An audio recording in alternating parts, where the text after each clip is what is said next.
तो जिसको भी वो मिले हैं जिंदा महात्मा के रूप में मिले। ऐसे ही हजरत मोहम्मद जी को मिले थे परमात्मा जिंदा महात्मा के रूप में।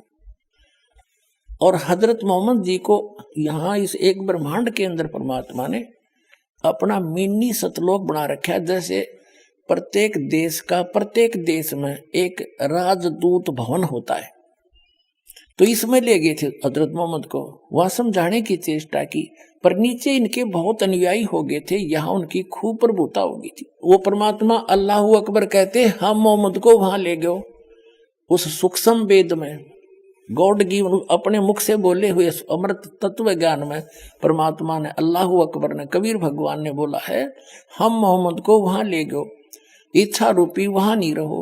उल्ट मोहम्मद मैल पठाया, गुज बीरज एक कलमा लाया, रोजा बंग नमाज दई रे, बिस्मल की नहीं बात कही रे। मारी गऊ शब्द के तीरम, ऐसे होते मोहम्मद पीरम, और शब्द फिर जवाई, और उसका जीव रखा, मांस नहीं खाया उन्होंने। गऊ शब्द मारी हजरत मोहम्मद ने वचन से, अपनी सिद्धि से, और उसको वचन से जीवित कर दिया। कहते हैं फिर उस गाय को मांस नहीं खाया उन्होंने, उस जीव की रक्षा की उन्होंने। मारी गऊ शब्द के तीरम, ऐसे होते मोहम्मद पीरम, शब्द फिर जवाई, अंसा रखा, यानी जीव की रक्षा की, मारा नहीं, खत्म नहीं किया गाय को, और गोश्त नहीं बख्या, गोश्त मांस नहीं खाया, ऐसे पीर मोहम्मद भाई। तो ये कहते हैं कि जिंदा महात्मा के रूप में जो तुझे मिला था उस पर भरोसा रखना, वो पूर्ण परमात्मा है, वो अल्लाहू अकबर है। कुरान शरीफ का ज्ञान दाता कह रहा है, लेकिन उस अल्लाहू अकबर से वो स्वयं परिचित नहीं है, संकेत कर रहा है कि जो तुझे जिंदा महात्मा के रूप में मिला था। एक बार तो हजरत मोहम्मद जी ने एक बकरे को वचन से मार दिया था, वचन से जीवित कर दिया था। फिर एक बार उन्होंने गाय को मारा, लेकिन गाय को मारा तो उनसे जीवित नहीं हुई, तब उन्होंने अल्लाहू अकबर कह के पुकारा, तो वो अल्लाहू अकबर पुकारने से वो पूर्ण परमात्मा अल्लाहू अकबर एक सूक्ष्म रूप में आए, जिंदा महात्मा का ही रूप बना कर आते। वो केवल हजरत मोहम्मद को दिखाई दे रहे थे, किसी अन्य को नहीं दिखाई दे रहे थे। गऊ मार तो दी थी एक बार हजरत मोहम्मद जी ने, फिर दोबारा जीवित ना हुई, तब उन्होंने पुकारा उस मालिक को, परमात्मा आए और सूक्ष्म रूप में आके, वो सूक्ष्म रूप का अर्थ होता अन्य को नहीं दिख रहे थे, उनको दिखाई दे रहे, और वह गऊ जीवित कर गए।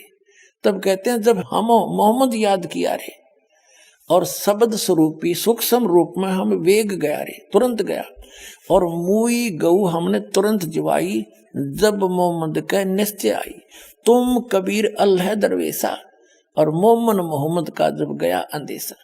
और उसके बाद फिर उन्होंने खूब पुकार लिया, मुझे ले चलो वहां पर, फिर वो नहीं लेकर गए, क्योंकि उन्होंने अवज्ञा कर दी थी मालिक की उस वाणी का। तो कहने का भाव ये है कि अब वो कह रहा है उस पूर्ण परमात्मा के डर से ये ज्ञान तो सत्य देते हैं, लेकिन अपना हाथ खड़ा कर देते हैं कि उसके बारे में मैं नहीं जानता, किसी और से पूछ लो।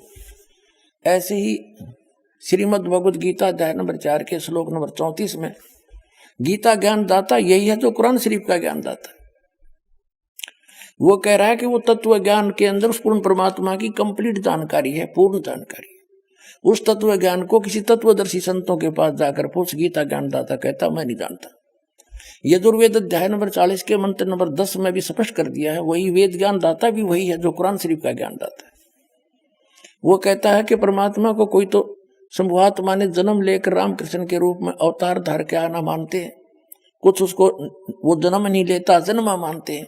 इसकी यथार्थ जानकारी वो कैसा है भगवान, वो धीरा नाम देंगे, तत्वदर्शी संत देंगे, उनसे पूछो। ऐसे कुरान शरीफ में आगे दिखाता हूं अभी आपको।